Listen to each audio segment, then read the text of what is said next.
naval tactics strategy or historical facts. The name you chose represents hundreds, thousands, or even hundreds of thousands of Americans, sailors, and Marines, naval officers who were once just like you, who rose to answer the call to service, who rose to the challenge of their age, and chose to risk all in the service of others.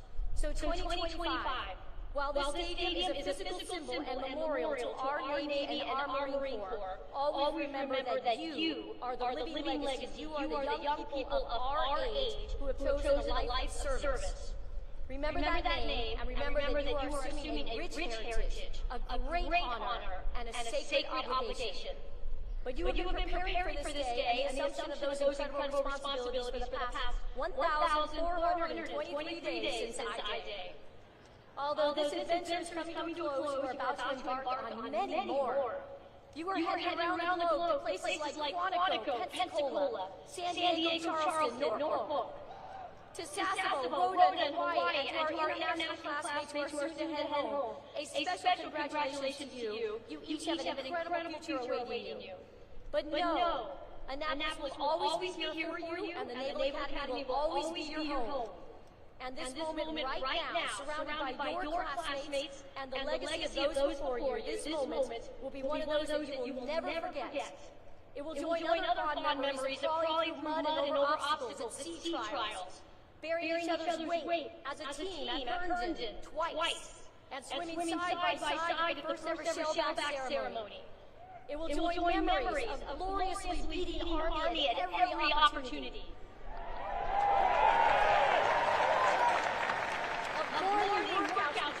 Before the sun is risen, the intensity of finals weeks, of incredible summer trainings across the globe that help you find your operational calling, to your exceptional academic research capstone projects, and to the world-class musical and theatrical performances that showcase immense talent.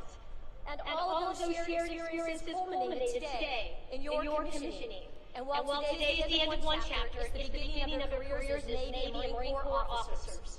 On I-Day, you represented different corners of our nation and globe with different life circumstances and experiences. But now, at commissioning, you are a proud class of ethical warfighters who better understand the sacred oath you first took 4 years ago and will soon take again today. While we can never know with certainty what the future will hold for you or our country, we do know that you are assuming a vital role. Your sacred obligation to our nation is to be prepared and to make sure that you and those that you lead are ready to both preserve peace and decisively win when called upon. Vice President Vance, Secretary Phelan, Commandant Smith, Acting CNO Kilby, and to all my shipmates out of the fleet, I want you to know the class of 2025 is strong. They are prepared and they are ready.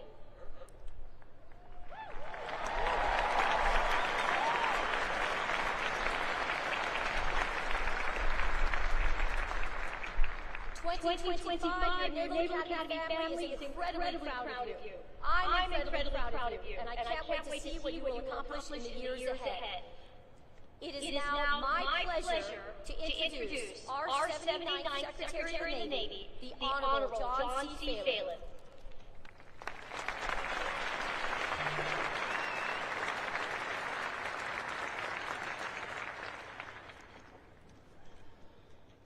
I've been to many events, but this may be the coolest visual I've seen, so congratulations, really awesome.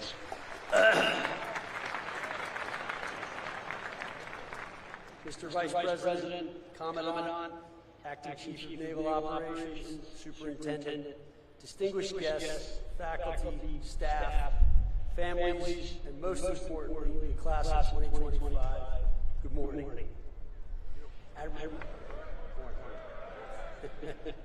Admiral Davies, thank you for the kind introduction. Serving as the 79th Secretary of the Navy is a privilege of my lifetime, and I thank President Trump for his trust and confidence in appointing me to this role. And it's a particular honor to welcome and thank Vice President JD Vance for his presence today. As a Marine and combat veteran, Vice President Vance represents what makes this nation great. Courage forged through hardship, service defined by humility, and deep, unshakable belief that this country is worth fighting for. From the hills of Ohio to the battlefields of Iraq, and now to the halls of leadership in the White House, Vice President Vance's journey reminds us that honor is not given, it is earned. Thank you, Mr. Vice President, for your example, your service, and your continued leadership.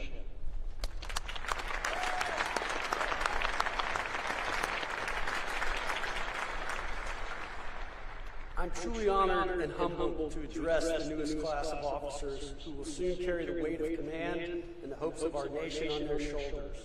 You have earned the right to wear the uniform, not merely through the rigor of academics or the trials at Bancroft Hall, but through your daily commitment to something larger than yourselves. Today is a celebration, but is also a moment of transition. In a matter of days, you will be entrusted with lives, with missions vital to our national security, and with the legacy of those who came before you. From today forward, you are more than midshipmen. You are leaders in the Navy and Marine Corps, officers in a force that stands guard over freedom on every ocean, in every time zone, every hour of every day. That's no small thing, but let me be honest with you. What you're about to step into is not easy. The pace of change is accelerating. The threats are growing more sophisticated. The burden of leadership is heavier than ever, but so is the opportunity.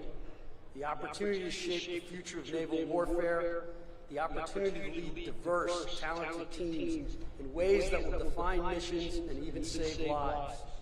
The opportunity to be exactly the kind of leader the world needs now. Smart, grounded, resilient, humble, and courageous. What will define you from this moment on is not your commission or your class rank or even your service selection. What will define you is how you lead when the pressure is on, when the plan falls apart, when lives are at stake, and when everyone around you looks to you for calm and courage. Leadership is never about you, it's about those you serve. General John Lejeune had it right when he said the relationship between officers and enlisted must be like teacher and scholar, not superior and inferior. Your people will teach you more than you expect. Respect that. Learn from them. Lead them well. You are not simply to give orders. You are to grow those under your command into something better. Instill in them the core values of honor, courage, and commitment. Not just with words, but through example. Now, a quick word about values. Honor, courage, commitment. These aren't just words etched on academy walls or printed in manuals. They are your compass. And in a future filled with new technologies, cyber threats, and global instability, character will matter more than ever. You are inheriting a fleet that sails in a world full of complexity and consequence. We face adversaries who test the rule-based order at sea. We operate in an environment where innovation moves at the speed of relevance, and we must be agile, accountable, and adaptive, because lethality is just not about firepower. It is about clarity of purpose, efficiency of action, and unity of command. Admiral Rickover, father of the nuclear navy, once said, "Responsibility is a unique concept. You may share it with others, but your portion is not diminished. You cannot delegate accountability. When the mission falters, your name is on the line. When it succeeds, share the credit. That is leadership. There will be days when you'll feel the weight or burden of leadership. That's natural. But on those days, remember this: you are not alone. You stand on the shoulders of those who came before you, and beside shipmates who will have your back in ways that will stay with you for the rest of your life. You are stepping into a future that will test you. But I believe, we believe, the American people believe you are ready. Ready to innovate, ready to inspire, ready to lead in a Navy and Marine Corps that is evolving, modernizing, and building a more lethal, adaptable, and resilient force. You are the future of that force. So take pride in what you've achieved, take responsibility for what comes next, and take care of those you are privileged to lead. Your commission is more than a contract. It is a covenant with the American people. They trust you to defend this nation with honor, to wield power with restraint, and to lead with integrity, even when no one is watching. So class of 2025, step forward with confidence, but carry within you the humility of those who came before. From the decks of destroyers to the cockpits of strike aircraft, from forward operating bases to submarines beneath the sea, you'll be the tip of the spear and the steady hand behind it. In closing, know this: your country is proud of you, not just for what you've done, but for who you've chosen to become. You are not just graduates, you are defenders of the Constitution, ambassadors of liberty, and the next generation of American leaders. May God bless you, your families, and the United States of America. Congratulations on this well-deserved honor. Thank you.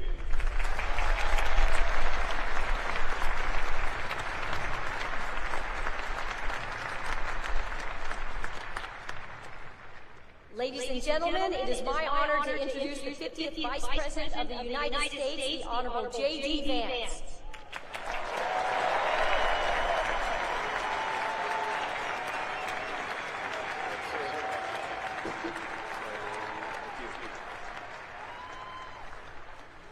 Well, it is great to be with you here on this incredible day, and I gotta say, it's a pretty cool trick where when people say good morning, you guys say it back in unison. So let me say good morning to the class of 2025. I want to say, first of all, thank you all for having me, and thank you especially to Vice Admiral David and Captain Allman for your hospitality.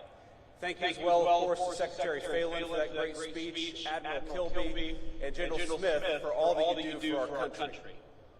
First off, I want to say, both from me and from President Trump, congratulations to the class of 2025.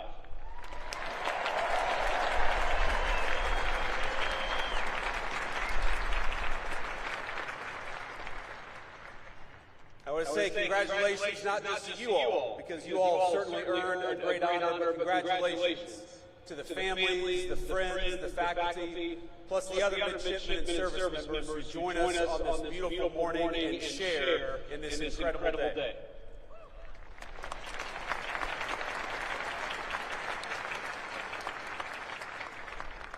Now, it's always dangerous to give a politician a microphone. But I know that I am one of the very last things standing between you and your mission and your diploma. And so, out of respect, I just want you to know that this is only going to be a 3.5 to 4-hour speech. I hope you all brought your sunscreen, because it's bright out here. But today is such an incredible day for you. Tonight, you'll celebrate in the finest edition of the United States Naval Academy with great food and, of course, maybe a little drink.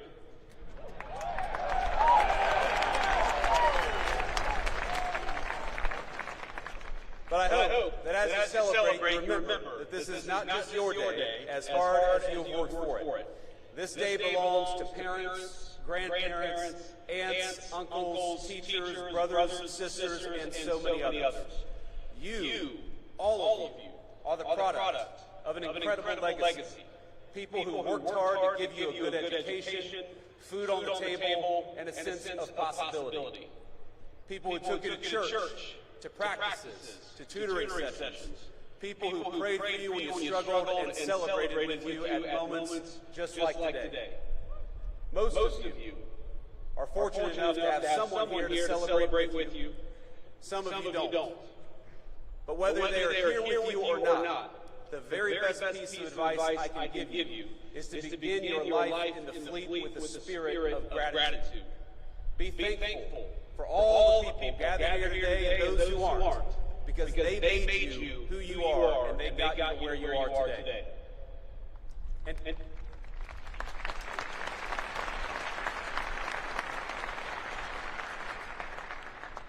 And I hope you'll take from that gratitude a sense of duty. You owe it to the American people, to yourselves, but most of all to the people who sacrificed so hard to get you here. You owe it to them to do the best job you can, and I know that is exactly what you're going to do. Now, it's customary in speeches like this For people like me to offer words of congratulations and maybe a little bit of advice, of course I just did exactly that. But you're not just graduates of some random university about to embark on careers in the private sector, and I'm not just giving another political speech. I'm your vice president. And the minute you walk off this stage with your diploma and your commission, you will be officers in the United States Navy and the United States Marine Corps, and that is an incredible thing.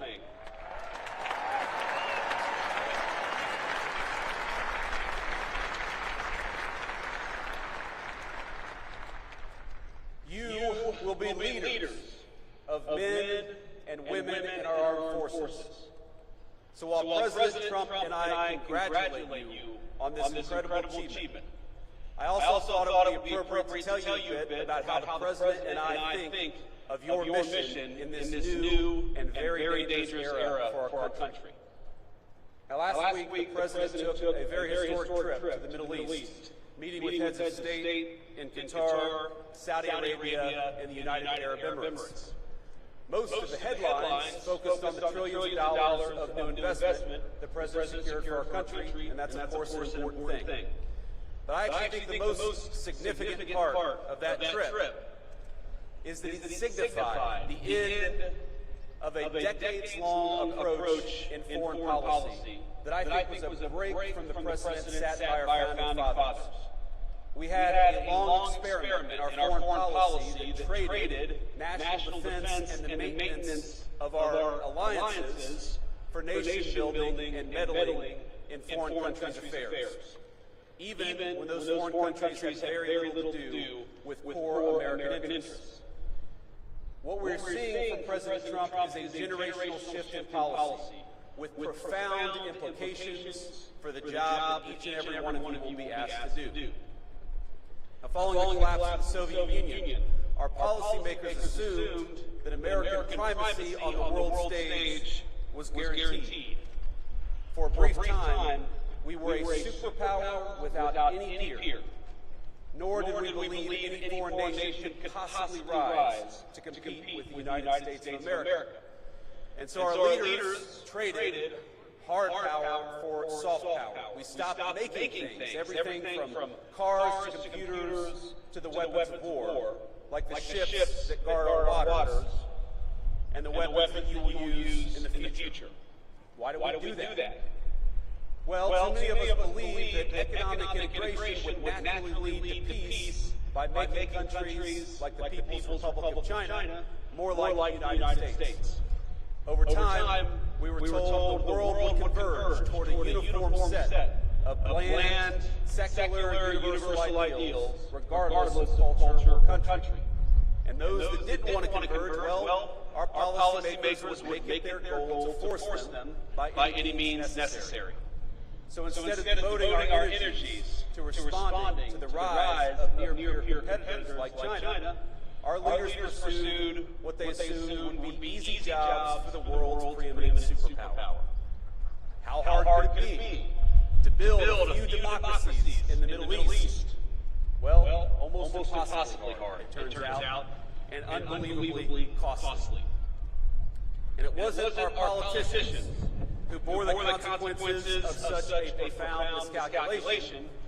It was the American people, to the tune of trillions of dollars, but more than anyone, it was born by the people who were in your shoes just a few short years ago, our service members and their families. The tens of thousands of warfighters who sacrificed precious time, energy, and in some cases their very lives in the line of duty. They are the ones who bore the cost of past failure. Our leaders abandoned clearly stated strategic goals for lofty, often incoherent abstractions. This is how, for example, we wound up chasing a $230 million year in Gaza that worked for a grand total of 20 days while injuring over 60 American service members in the construction and maintenance of that pier. Our government took its eye off the ball of great power competition and preparing to take on a peer adversary, and instead we devoted ourselves to sprawling, amorphous tasks like searching for new terrorists to take out while building up faraway regimes. Now, I want to be clear. The Trump administration has reversed course. No more undefined missions. No more open-ended conflicts. We're returning to a strategy grounded in realism and protecting our core national interests. Now, this doesn't mean that we ignore threats, but it means that we approach them with discipline, and that when we send you to war, we do it with a very specific set of goals in mind. And consider how this played out in just the last major conflict we engaged in with the Houthis over in the Middle East. We went in with a clear diplomatic goal, not to enmesh our service members in a prolonged conflict with a non-state actor, but to secure American freedom of navigation by forcing the Houthis to stop attacking American ships. And that's exactly what we did.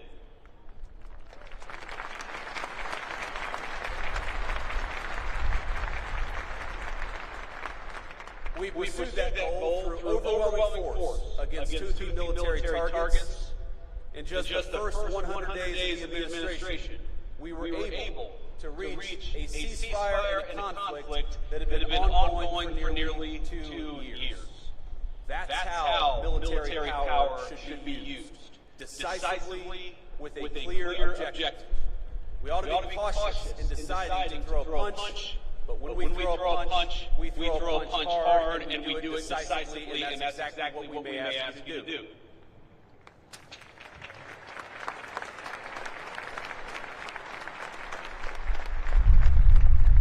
Now that shift in thinking from ideological crusades to a principled foreign policy will help restore the credibility of American deterrence in 2025 and beyond. With the Trump administration, our adversaries now know when the United States sets a red line, it will be enforced. And when we engage, we do so with purpose, with superior force, with superior weapons, and with the best people anywhere in the world.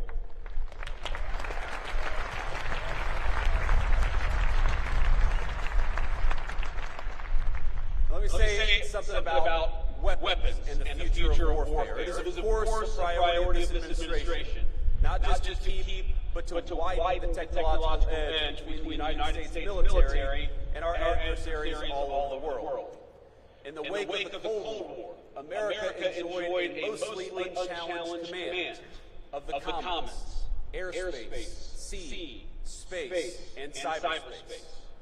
But the era of uncontested U.S. dominance is over. Today we face serious threats in China, Russia, and other nations determined to beat us in every single domain. From spectrum to low Earth orbit to our supply chains and even our communication infrastructure. Technology has lowered the cost of disruption, and so we must be, all of us, not just smarter. We got to make sure that we send our troops to war. We do it with the right tools. We can no longer assume our engagements will come without cost. That's why the Trump administration is investing in innovation, rewarding risk takers at the Department of Defense, and streamlining weapons acquisition for the new century. Investing in cutting-edge weaponry like hypersonics is important, but just as important are the low-cost, high-impact technologies that are already transforming the battlefield. Things like drones. And by the way, when we talk about innovation is not just happening in the laboratory of a defense contractor. Innovation increasingly is happening on the very battlefields that you will lead troops on. So that you are not just recipients of innovation, you're not just users of tools, you will very often be developing tools in this new century. Our lawmakers and military brass alike must learn to adjust to a world where cheap drones, readily available cruise missiles, and cyber attacks cause extraordinary damage to our military assets and our service members. And it will be you, the graduates gathered here today who will lead the way for the rest of us. Your service will bring new challenges and environments, including ones unfamiliar even to those who served before you. You will deploy new equipment, new systems, and new technology. And through those experiences, it is you who will learn, who will teach others, and will help our services and our entire country adapt to the future we're confronting. Now, the extraordinary education you receive is an investment by the American people, an investment not only in your courage, but in the strength of your minds and the promise of your leadership. Because your nation rests easier knowing that we have the most brilliant strategists and tacticians standing guard.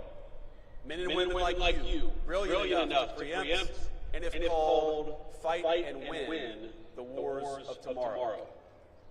And as technological change continues to transform the battlefield, it only heightens the importance for this administration, for our whole country, on investing in our military's human capital. That's you. In the well-being of our warfighters, in your brilliance, in your strategic innovation. Modernization isn't just about tactics and tools. It's about meeting the needs of our service members. For too long, we asked too much of too few. Past leaders sent our service members on mission after mission with no exit strategy, no end in sight, and with little articulation for the American people or for the warfighters about what we were doing. When we extend the deployment of an aircraft carrier, that has real impact on people's lives, and we're aware of it. They miss their families, of course they miss their loved ones and their home life. They accept that sacrifice, and that's the job that you've taken on. But the job that we have taken on is to never misuse that sacrifice or never ask you to do something without a clear mission and a clear path home.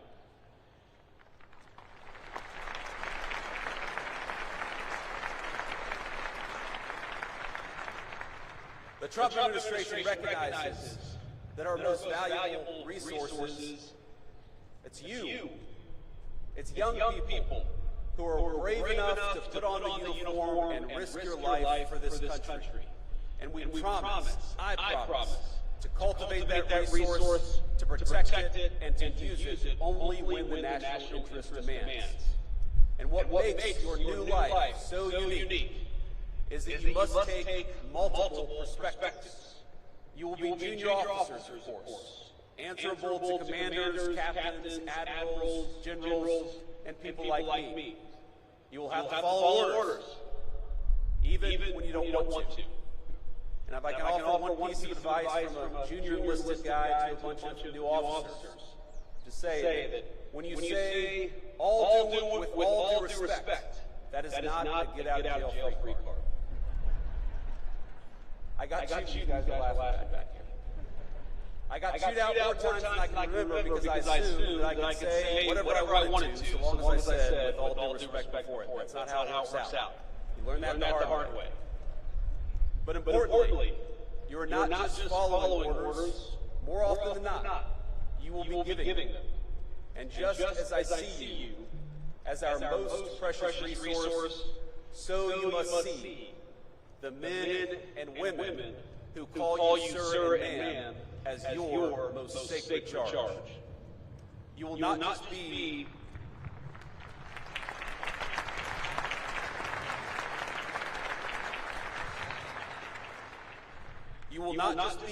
another boss.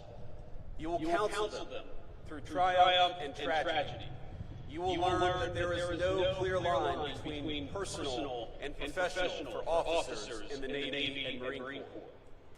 But I encourage you to see them not just as people who must follow your orders, but as leaders in their own right, with incredible wisdom and incredible potential.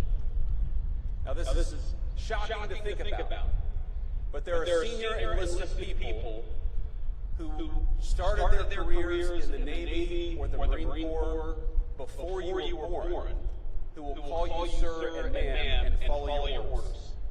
Think about what an incredible honor that is.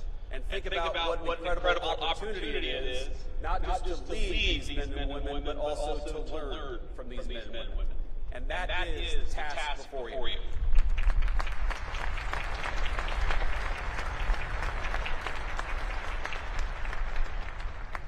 You will lean on that experience, of course, but still, you're very often, more often than not, going to be the one in charge. That is an honor, but it's a responsibility that ought to give you chills. You've made it now through one of the most demanding institutions in the entire world. You've earned your commissions, and you've stepped forward to serve at a moment when your country needs you, now more than ever. But you're stepping into gigantic shoes, and it's worth taking stock of that as you prepare to receive your commission. Those of us who served know that graduates of the Naval Academy, they have a certain energy, a certain aura, a certain respect when they're out there in the fleet. Let me just give you an example. Today is your day, of course, and you should celebrate. But in 3 days, the President and I will lead the most solemn occasion in our nation, Memorial Day at Arlington Cemetery. You'll learn, as I have, that when people say things like Happy Memorial Day, you appreciate the sentiment behind it, but you know that it's wrong. Because Memorial Day is not a happy day. And Memorial Day is not for those who served and came home. It is for those who served and didn't. Every Memorial Day, I think about a graduate of this institution, Major Megan McClung. She was an officer I served with. She was bright, tough, and incredibly dedicated to her job. She arrived in Iraq not long after me, and was killed in action not long after that. She loved this institution, and like so many that came before her, she built on its legacy in the way that she served her country. Now, there are so many stories of great service in this institution. I look at these signs on this stadium, Belleau Wood, Midway, Guadalcanal. These are battles I read about in history books or learned about when I was a United States Marine. If you just try to read a list of the people who served after graduating from this institution, the list is almost so long you can't get through it. Senior leaders, Commandants of the Marine Corps, Chiefs of Naval Operations, astronauts, great business leaders, and even a few lowly politicians have graduated from the United States Naval Academy. Their service is an incredible legacy that they have passed on to you. And you are the bridge that connects the incredible heritage of this institution to the future duties and responsibilities your country needs you to perform. That's an incredible honor, but it's also an incredible responsibility, and I hope you take it seriously. People will look at you as graduates of the Naval Academy in a different way than they look at most of the people that you meet every single day. They will look at you that way, yes, because you worked hard, and yes, because you deserve this day, but they will also look at you differently because you stand on the shoulders of giants. And 20, 30, or 40 years from now, there are there are people who are going to be standing on your shoulders. So please remember that. Please take it seriously. And please recognize that you become part of a brotherhood and sisterhood that will enable you to do great things, that will support you as you do them, but will ask you to give back as you should in return. You are the inheritors of a national tradition dating back 250 years. It began with John Paul Jones, and the founders of this country asked the United States Navy to take on the most powerful Navy on Earth, and we won. Our first patriots knew the stakes. They did not seek out war. They did everything they could to advocate and petition for their own liberties. But when the time came, they raised the military, they raised the Navy, and they fought like hell. They are examples, lives on in all of you. In their courage, we see the roots of your calling to be strong but not reckless, to seek peace but never at the expense of liberty, to hold firm to your convictions, even when the cost is high.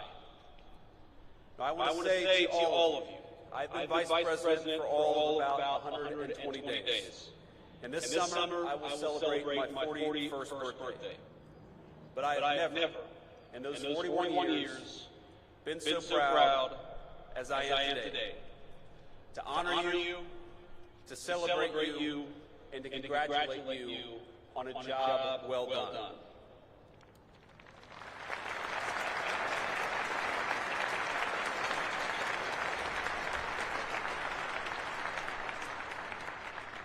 Now, I'm sure some of you share my politics and some of you don't.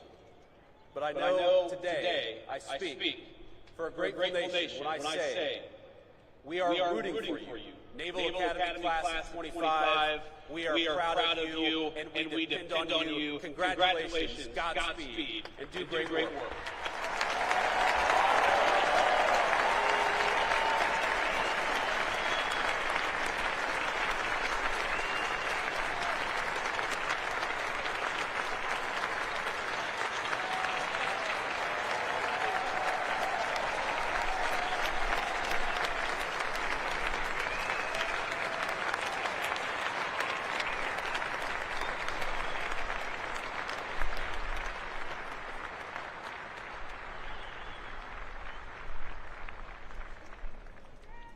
Thank you, sir. We'll now confer the degrees. The academic dean and provost of the United States Naval Academy, Dr. Samara L. Fire.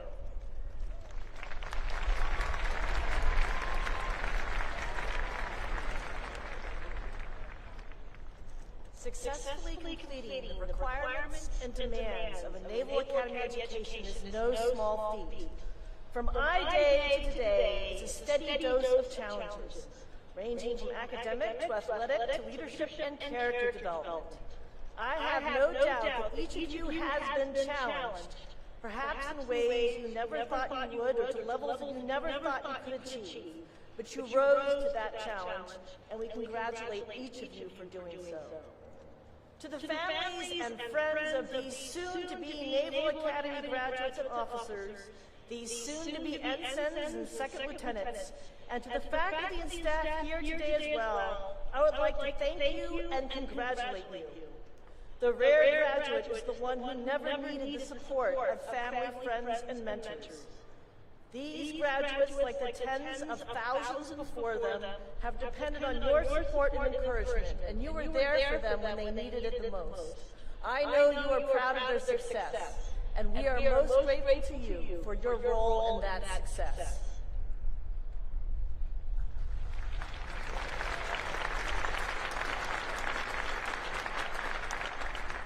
Candidates, please rise.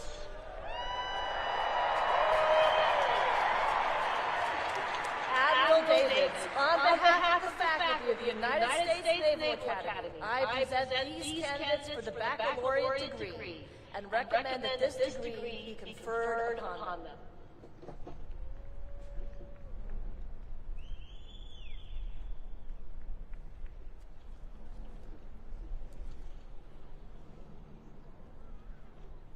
As you have successfully completed your course of study at the United States Naval Academy and have been recommended by the Academic Board as Superintendent of the United States Naval Academy and by virtue of the authority vested in me by the Congress of the United States, I confer upon each of you the baccalaureate degree with all rights and privileges thereunto pertaining.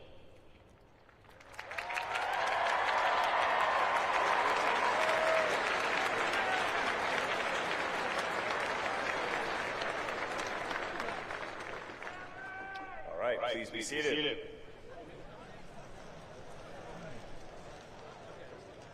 The Commandant of the Marine Corps, General Eric Smith, United States Marine Corps, will administer the oath of office to those being commissioned into the United States Marine Corps.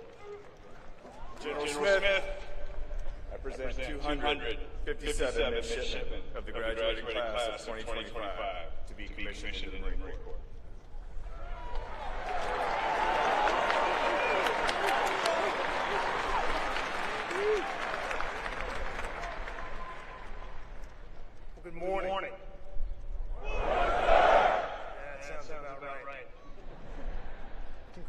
Congratulations on this milestone achievement, and thank you for making the decision to serve. Today, you take your place in the ranks of Marine officers, a role of immense trust, responsibility, and consequence. You're joining a corps forged in battle, defined by discipline, and bound by an unshakable commitment to mission and to each other. This is not the end of a book. This is the beginning of a whole new chapter. From this day forward, you are accountable for the lives, welfare, and success of the Marines you will lead. We don't lose. We're United States Marines.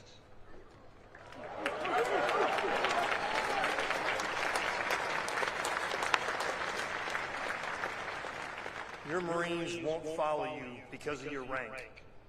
They'll follow you because of your example, your judgment, and your character. You're inheriting a legacy built by those who led with courage at Belleau Wood, ingenuity at Incheon, and resolve in Ramadi. The legacy is now yours to carry, to protect, and to pass on to the next generation of Marines. The oath you're about to take is a pledge to defend the Constitution, to uphold our values, and to lead with honor at all times. It binds you to something greater than yourself, to the nation, the Corps, and the Marines, who will look to you for strength when it matters most, when the chips are down. You are not entering the unknown. You're stepping into a tradition of excellence, guided by those who came before you and supported by those who now stand beside you.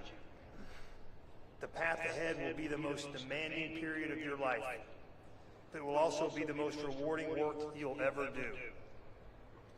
We're proud to welcome you into the Marine Corps as officers. The nation expects much from you, and we know that you're ready. Graduates to be commissioned in the United States Marine Corps, rise.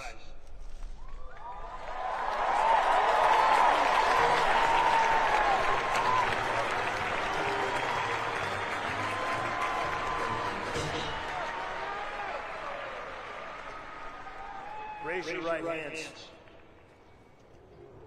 Having been appointed as Second Lieutenant in the United States Marine Corps to rank from 23 May 2025, I'll ask you this. Do you hereby accept such appointment? And do you solemnly swear that you will support and defend the Constitution of the United States against all enemies, foreign and domestic?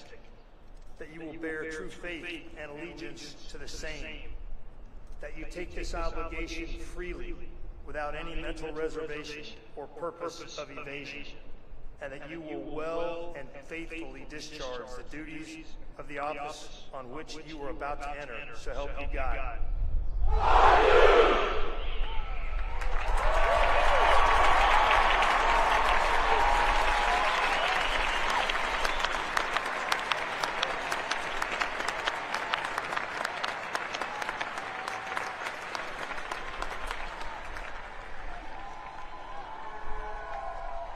Second Lieutenants, take your seats.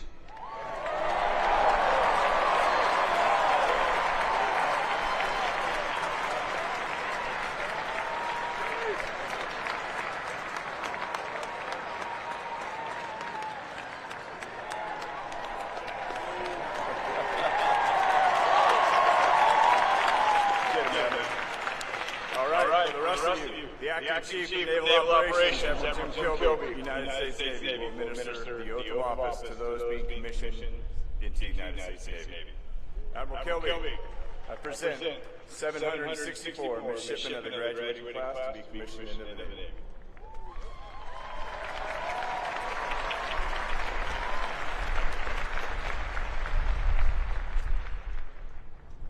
Well, good morning. Vice President Vance, Secretary Phelan, General Smith, Vice Admiral Davis, parents, family and friends of the class of 2025, it's an honor to be here with you today. I want to echo those before me and and taking a moment to recognize all of the families and friends present. Each of you had a profound impact on the men and women in front of me, instilling in them the values, will, and courage to serve something greater than themselves, a decision that sets them apart from their peers. Thank you for your continued support. Class of 2025, congratulations on joining the world's premier maritime fighting force.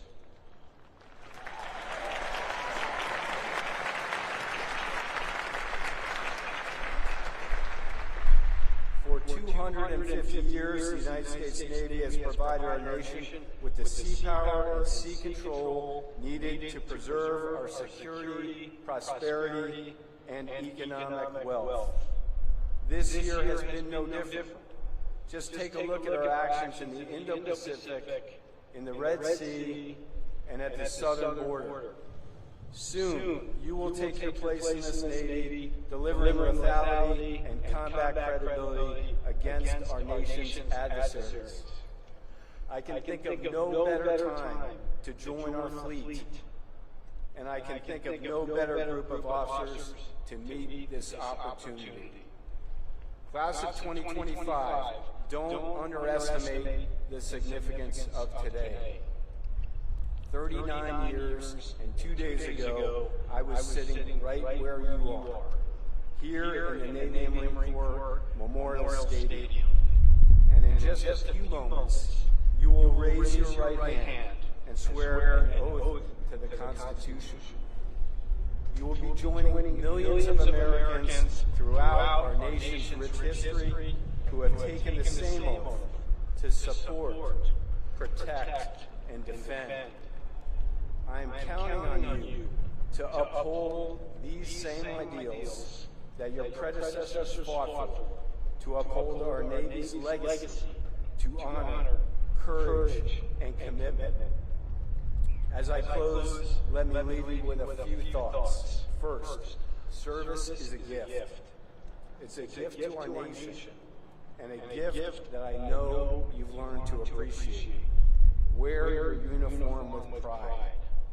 Uphold the same standards of excellence that got you here today, and don't forget that you are serving something greater than yourself. Second, try your very best. Whether you serve for 5 years or 40 years, with great effort, you will learn much about yourself. Continue to improve on the things you are happy with, and double down on those areas where you fall short. Your future bosses don't expect perfection, but they do expect effort. And finally, I recommend a routine check-in with your family. They love you and will always be a source of strength and support as you navigate your service. Soon to be ensigns, I am proud to serve alongside you. I am proud to call you shipmates, and I can't wait to see what you will do in the fleet. Thank you for choosing to serve our nation in uniform, and thank you for committing yourselves to the world's greatest Navy. You absolutely made the right choice. Congratulations, and bravo, Zulu, on a job well done.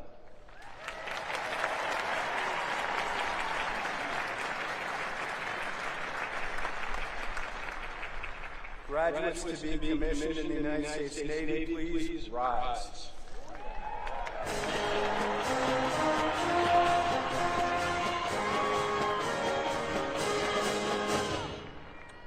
Please raise your right hand. Having been appointed an ensign in the United States Navy to the rank from 23 May 2025, do you solemnly swear that you will support and defend the Constitution of the United States against all enemies, foreign and domestic, that you will bear true faith and allegiance to the same, that you take this obligation freely, without any mental reservation or purpose of evasion, and that you will well and faithfully discharge the duties of the office on which you are about to enter. So help you God.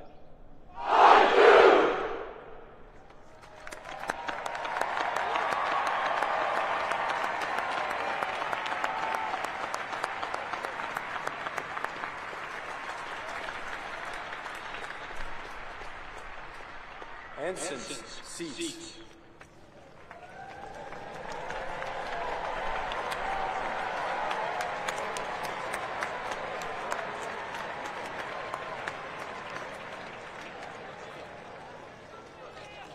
Ladies and gentlemen, today we will graduate 1,048 men and women who have met the many challenges of 4 years at the Naval Academy. In addition to those who just saw commissioned into the Navy and Marine Corps, the class of 2025 also includes 14 graduates from 11 nations around the world. At this time, we invite these international graduating midshipmen to stand when their name is called, along with members of their national delegation who are in attendance today.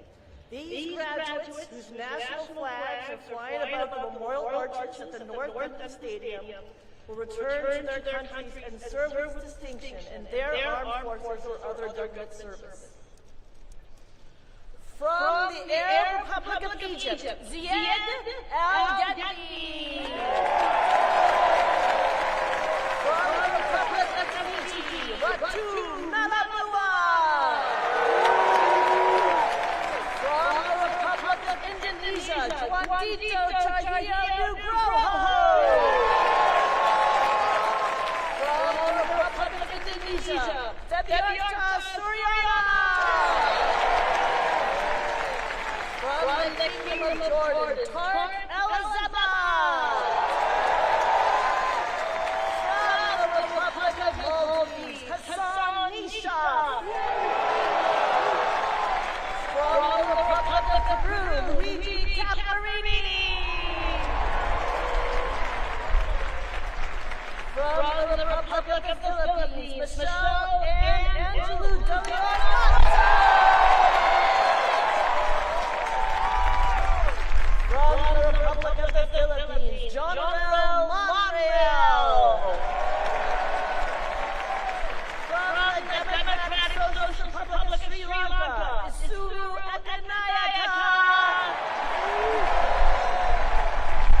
From Taiwan, Jenny Zhou. From the Kingdom of Thailand, Purapi Prati. From the Republic of Tunisia, Muhib Ben Mehta. From the Republic of Tunisia, Mohammed Jerbi. Thank you. Seats.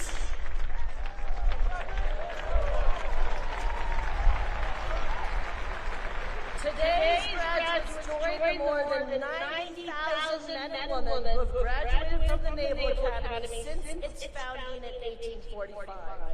As part of our graduation ceremony today, members of the Naval Academy class that preceded this year's graduates by 50 years will honor this continuing chain of Naval Academy graduates by presenting engraved ensign or second lieutenant uniform devices to the class of 2025. Several members of the class of 1975 are listed in your program and are here today to participate in this special recognition of Naval Academy graduates' contributions across the decades. Please join me in recognizing and applauding these distinguished graduates.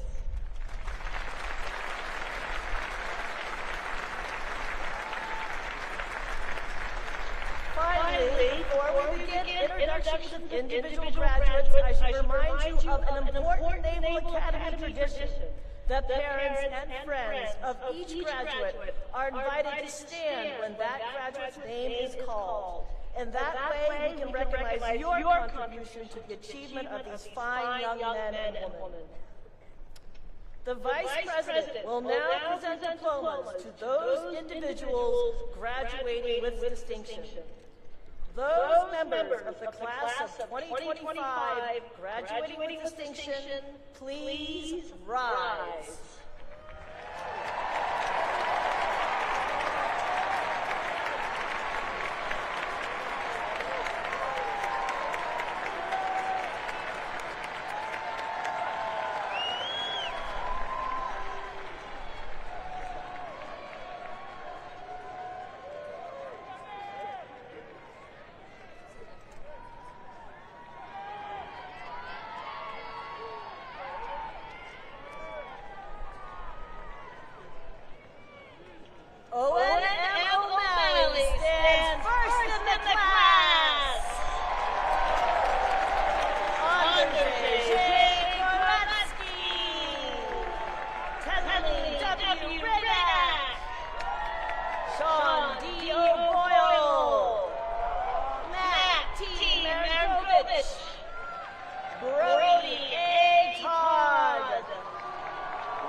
Amelia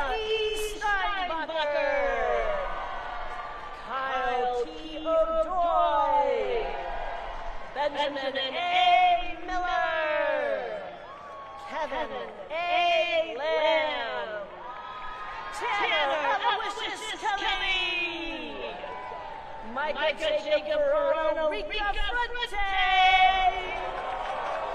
Gabriel A.P.D. Wen, Andrew W. Fittel, Samuel J. Beatty, Matthew Brian Coleman, Walker H. French,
the Vice President, the Secretary of the Navy, the Acting Chief of Naval Operations, the Commandant of the Marine Corps, the Superintendent and the Commandant of Midland will now present diplomas to members of the graduating class individually by company. Odd-numbered companies will receive their diplomas from my left, and even-numbered companies from my right.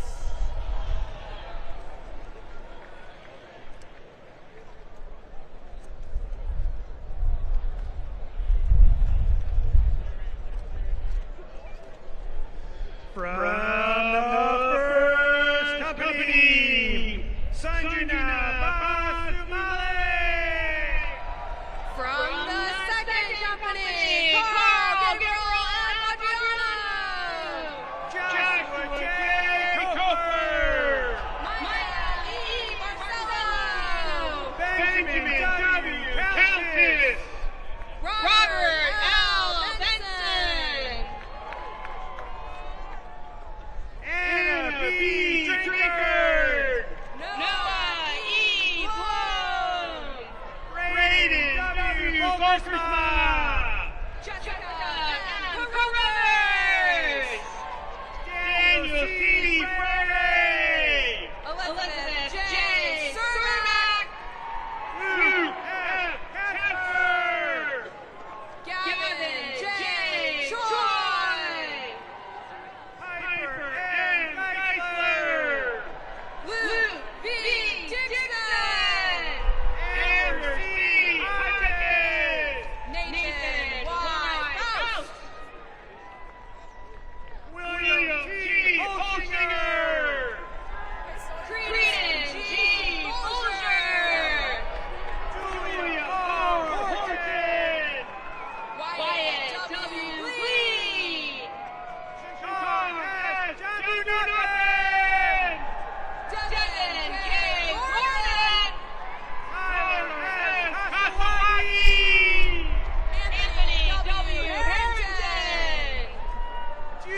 Joy D.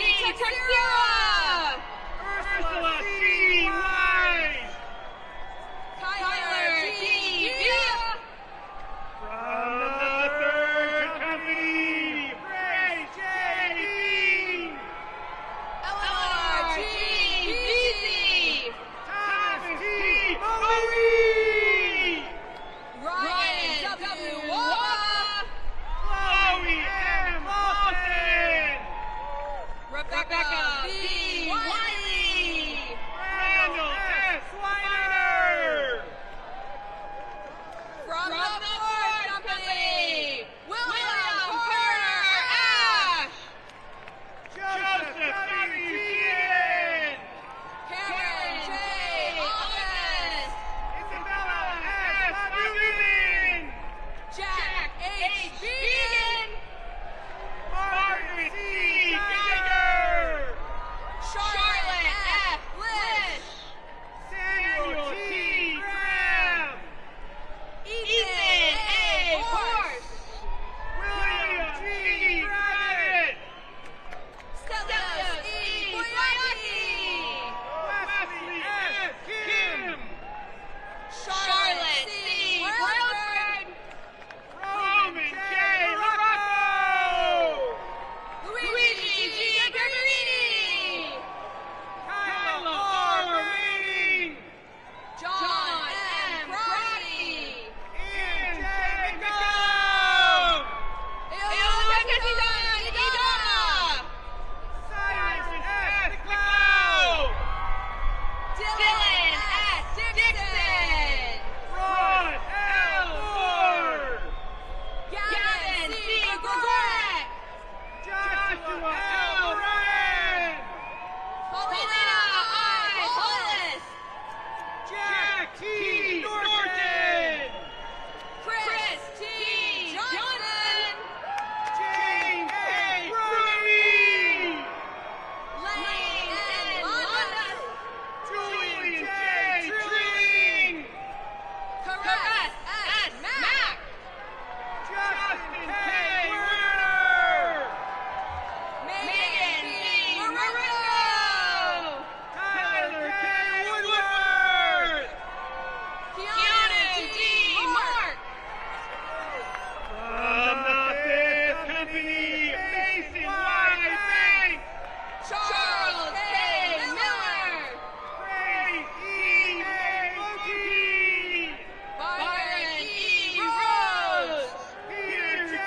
Carino. Juliette J. Romero. Luke J. Sever. Anu R. Sorcerer. Athena T. Sin. Kaden N. Smith.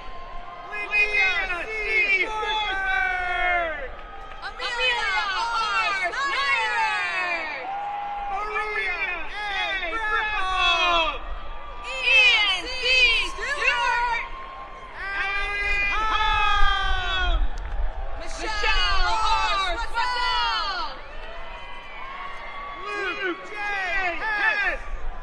Jonathan T. Swift. Bobby L. Rebecca J. Van Fleet. Major B. Kent. Michael C. Whelan. Frank Minju Kim. Jaden E. Young. Nicholas D. Madonna. From the sixth company, George K.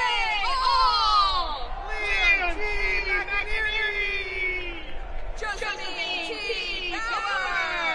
Luke T. Nestor. Hayden R. Belcher. Randy D. Pelletier. Joseph P. Chase. William A. Robinson. Zenny Joe. William M. Schlepper. Keelan M. Daly. Benjamin T. Snyder. Joshua T. Dowdy. Jocelyn K. Show. Joshua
Barnett. Jacob F. Shepard. Charles R. Briscoe-Cooney. Lana A. Smith. Jacob W. Britt. Emma A. Singo. Liliana D. Jama. Abdon Augusto Jesus Viva Kayla E. Gill.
Sean T. Ostrowski.